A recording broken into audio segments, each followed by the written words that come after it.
एक सूरदास जी महाराज सत्संग स्थल से इर्द गिर्द में आ गए।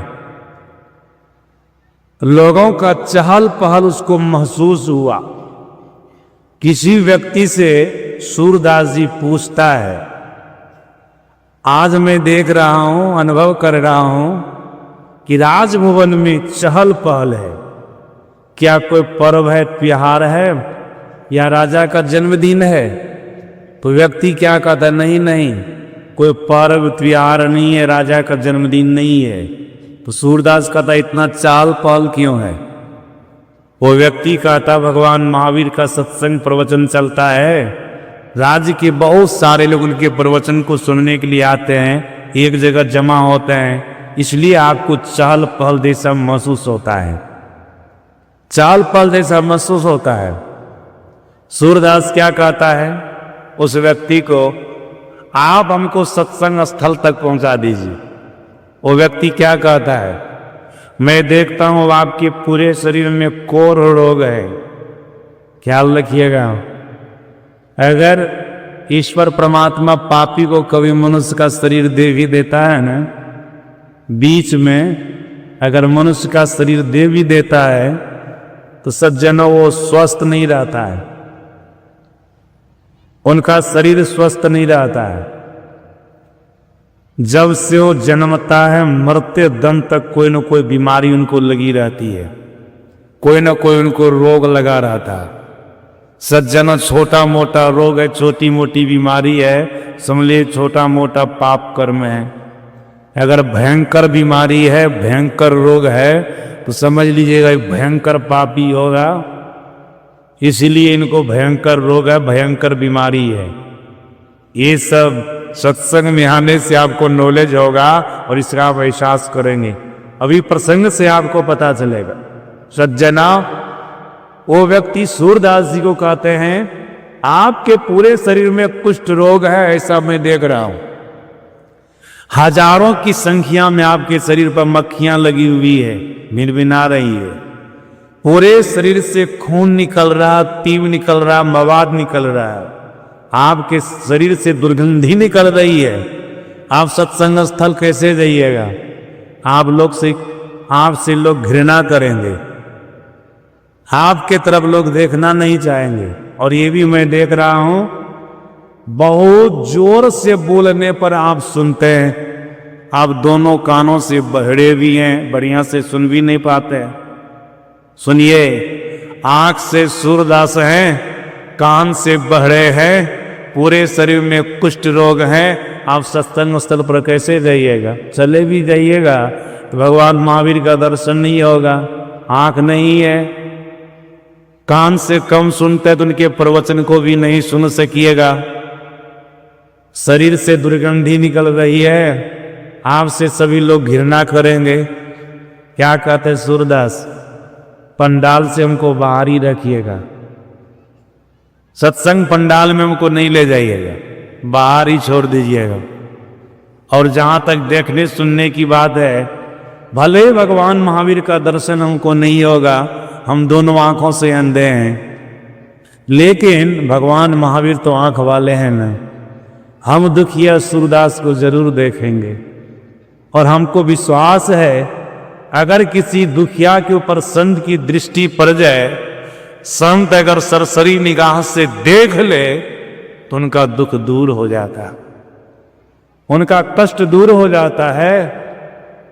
सुनिए, भले हम कान से नहीं सुनते हैं, लेकिन हमारे हृदय की पुकार तो भगवान महावीर सुनेंगे ना।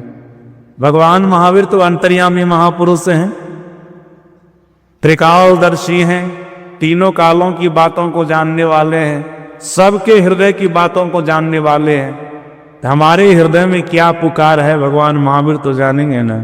चलिए सत्संग स्थल तक हमको पहुंचा दीजिए। सज्जनों, सूरदास जी का किसी जन्म का पुण्य प्रकट हुआ होगा, इसलिए ऐसा बोल रहा है और सत्संग स्थल पर जाना चाहता है। वो व्यक्ति देखा, इनको प्रबल इच्छा है सत्संग में जाने की, इनको सत्संग स्थल तक पहुंचा देना चाहिए। पहुंचा दिए। पंडाल के बाहर वो बैठे, सज्जनों याद रखिएगा, भगवान महावीर अपने शिष्य गौतम के साथ मंचासीन हो गए, मंच पर बैठे। भगवान महावीर के शिष्य गौतम का नियम था, जब भगवान महावीर प्रवचन करना प्रारंभ करते थे तो गौर से ध्यान से उनके प्रवचन को सुनते रहते थे। और कैसे सुनते थे? उनके मुख को देख करके सुनते रहते थे। अपनी दृष्टि को, अपने ख्याल को संसार में कहीं नहीं ले जाते थे। लेकिन आज देखिए क्या होता है। जैसे भगवान महावीर और गौतम मंचासीन हुए, भगवान महावीर का प्रवचन प्रारंभ हुआ, सज्जन और गौतम की दृष्टि उसी समय सूरदास के ऊपर पड़ गई। सूरदास को देखे कि वो दयनीय अवस्था है उनकी, बहुत दुखी है, वो बहुत कष्ट में है। पूरे शरीर में कुष्ठ रोग है, खून निकल रहा, पीप निकल रहा है, मवाद निकल रहा, दुर्गंधी निकल रही है, हजारों की संख्या में मक्खियां भिनभिना रही है, बहुत कष्ट में है सूरदास। आंख से अंधे हैं, कान से बहरे हैं, इनको अनुभव हुआ। ऐसे हैं सूरदास। सज्जनों, भगवान महावीर का प्रवचन प्रारंभ हुआ, लेकिन गौतम आज प्रवचन नहीं सुन रहे हैं, उसी सूरदास को देख रहे हैं। जब तक भगवान महावीर का प्रवचन चलता रहा, तब तक ये गौतम सूरदास को ही देखते रह गए। सज्जनों, जब भगवान महावीर प्रवचन करके अपने वासे पर गए, तब गौतम से पूछे, बेटा तुम्हारा तो ऐसा नियम था, जब मैं प्रवचन प्रारंभ करता था तो हमारे मुख को देख करके प्रवचन सुनते रहता था, लेकिन आज मैं तुमको देखा कि सूरदास को देखता रहा, हमारे प्रवचन को एक बार भी नहीं सुना, क्या बात है, ऐसा क्यों हुआ? तब गौतम कहते हैं, बनते मतलब भगवान, मैं सूरदास की दयनीय अवस्था पर विचार कर रहा था। ये सूरदास अपने पिछले जन्म में कौन ऐसा अपराध किया था, पाप किया था, जिसके चलते मनुष्य शरीर तो मिला लेकिन रोगी वाला शरीर मिला। उनके पूरे शरीर में कुष्ठ रोग, पूरे शरीर से खून पीप निकल रहा है, मवाद निकल रहा है, दुर्गंधी निकल रही है। कौन ऐसा पाप किया? दोनों आंखों से अंधे, कान से बहरे। इस कैसी दयनीय अवस्था को देख करके मैं विचार कर रहा था, इसलिए बार बार मेरा ख्याल उसी की तरफ खींचा जा रहा था। मैं उसी को देख करके उसका चिंतन कर रहा था। तब भगवान महावीर क्या कहते हैं, गौतम सूरदास को देखा तो क्या देखा? जो राजा विजय प्रताप को, शांति के राजा, हम लोगों को सत्संग के लिए बुलाए हैं न, राजा की रानी कई पुत्रों को जन्म दिया है, उसमें से सबसे छोटे पुत्र मकराक्ष को देखोगे तब तुमको तो और आश्चर्य लगेगा, और आश्चर्य लगेगा। अब गौतम क्या कहते हैं, हे भंते, जब आप मकराक्ष की बात बता ही दिए तो आदेश दीजिए मकराक्ष को देखने का, मैं मकराक्ष को देखूंगा। भगवान महावीर कहते, जाओ मकराक्ष को देख करके आओ, राजमहल में जाओ।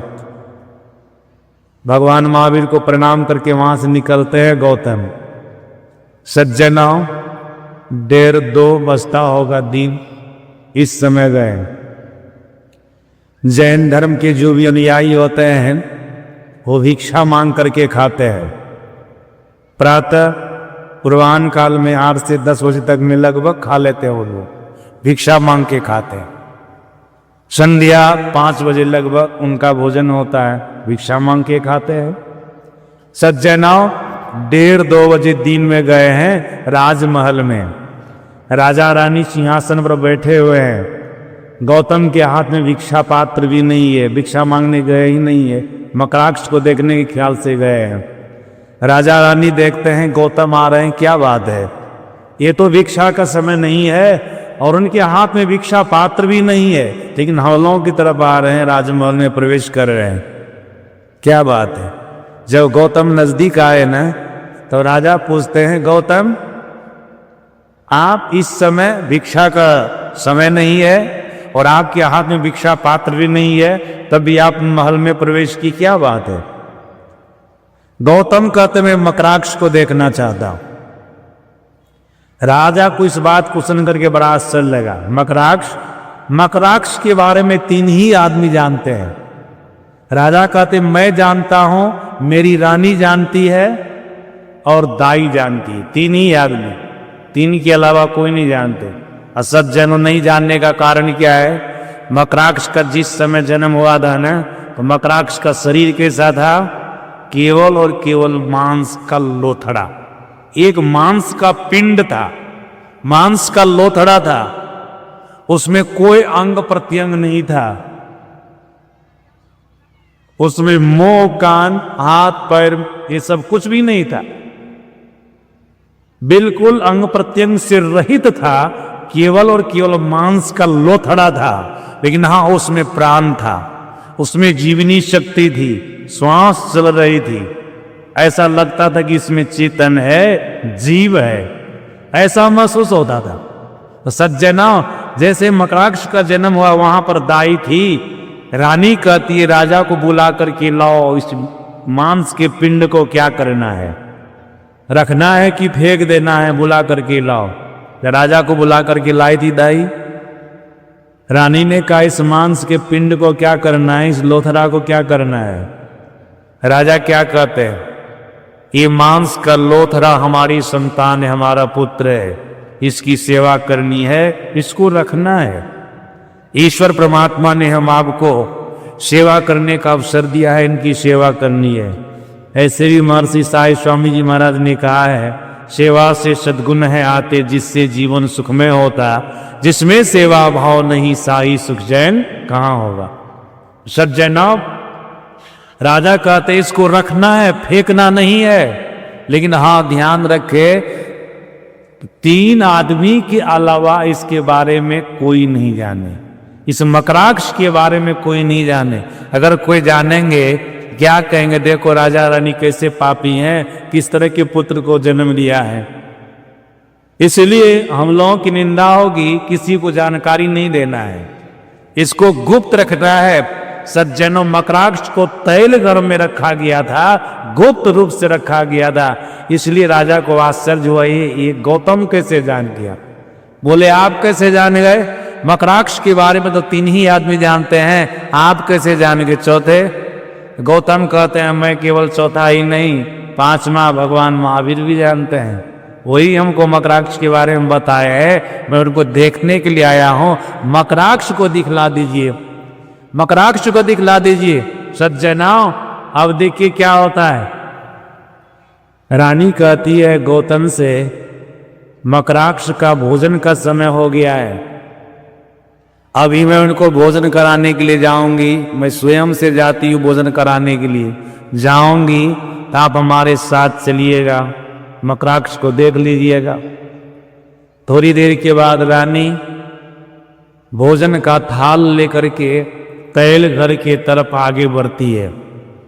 जिस घर में मकराक्ष को रखा गया था गुप्त रूप से, वहां पर जाती है। सज्जनों, रूम के बाहर थे, कमरा के बाहर थे। रानी अपनी नाक पर साड़ी लेने लग गई। गौतम कहते हैं मकराक्ष के पास जाने में आप अपनी नाक पर साड़ी क्यों ले रहे हैं, कपड़ा क्यों ले रहे हैं? तो रानी कहती आप भी ले लीजिए। कसो क्यों? का मकराक्ष के शरीर से बदबू निकलती है, इतनी बदबू निकलती है उसको आप सहन नहीं कर सकिएगा, आपकी नाक फट जाएगी, आप बर्दाश्त नहीं कर सकिएगा, तुरंत वहां से आप भाग जाइएगा, मकराक्ष को सही से आप देख नहीं सकिएगा। मकराक्ष का कोई अंग प्रत्यंग नहीं है, वो केवल मांस का लोथड़ा है। और क्या, उनके शरीर से खून पी मवाद निकलते रहता है, जिसके चलते वहां का वातावरण दुर्गंध से युक्त होता है, दुर्गंध से युक्त होता। और क्या, जैसे मकराक्ष के मुंह में मैं भोजन डालूंगी, मकराक्ष मुंह बावेगा तो वहां पर और दुर्गंधी फैल जाएगी। इतना ही नहीं, मकराक्ष जैसे एक ग्रास अपने पेट में अन्न को डालेगा, घोंटेगा, पेट में ले लेगा, तो वैसे उसका गुदामार खुलेगा, जो देखने में नहीं आता है उससे विष्ठा निकलना प्रारंभ हो जाएगा और बदबू वहां पर फैल जाएगी। इसलिए आप अपनी नाक पर कपड़ा ले लीजिए। गौतम नाक पर कपड़ा लिए, अंदर गई रानी, गौतम भी गए। जो जो रानी बताई थी सब ये देखे, जो जो भगवान महावीर बताए थे सब ये देखे। देख करके इनको आश्चर्य लगा, ये जीव कौन ऐसा अपराध किया होगा, कौन ऐसा पाप किया होगा कि इस तरह की स्थिति को पाया है, ऐसे पाया है। राजा के घर में जन्म लेकर के भी, सुख के स्थान में जन्म लेकर के भी इतना दुख भोग रहा है, इतना कष्ट भोग रहा है। निकले सज्जना भगवान महावीर के पास फ्रेश होकर के गए, प्रणाम किए। भगवान महावीर ने कहा, मकराक्ष को देखा गौतम? का गुरुदेव देखे मकराक्ष को। का क्या? का सूरदास से भी हो गया गुजरा है। सूरदास से, सूरदास को तो कम से कम मनुष्य का भी शरीर मिला था, उनके शरीर में अंग प्रत्यंग था। भले पिछले जन्म का पापी होगा, इस जन्म में बहुत बड़ा रोग लेकर के शरीर में आया, बहुत प्रकार बड़ी बीमारी लेकर के शरीर में आया, ये है। लेकिन मनुष्य शरीर में तो है। लेकिन मकराक्ष को तो मनुष्य का शरीर भी नहीं है, केवल मांस का पिंड है, मांस का लोथड़ा है। अब गौतम कहते हैं, बनते बताइए सूरदास जी अपने जीवन में कौन ऐसा पाप किया था, मकराक्ष अपने पिछले जन्म में कौन ऐसा पाप किया था। भगवान महावीर बताते हैं, गौतम सुनो, सूरदास जी अपने पिछले जन्म में अच्छे से अच्छे, सुंदर से सुंदर लोगों को देखते थे, मनुष्य को देखते थे, तो उनको दोष देते थे, कहते थे देखो ना कैसा लगता है देखने में। शरीर से बदबू नहीं भी निकलती थी तो कहते इसके शरीर से बदबू निकल रही है, ये इनसे पाप हुआ था। सज्जना, किसी की आंखें अच्छी होती थी तब भी कहते देखो ना कितनी टेढ़ी आंख है इनकी। कोई बढ़िया से सुनते भी थे तब भी कहते देखो ना कैसा बहरा आदमी है। उसी पाप का परिणाम है कि इसके शरीर से बदबू निकल रही है, कुष्ठ रोग हुआ है। आंख से अंधे हैं, कान से बहरे हैं, छोटा मोटा पाप हुआ।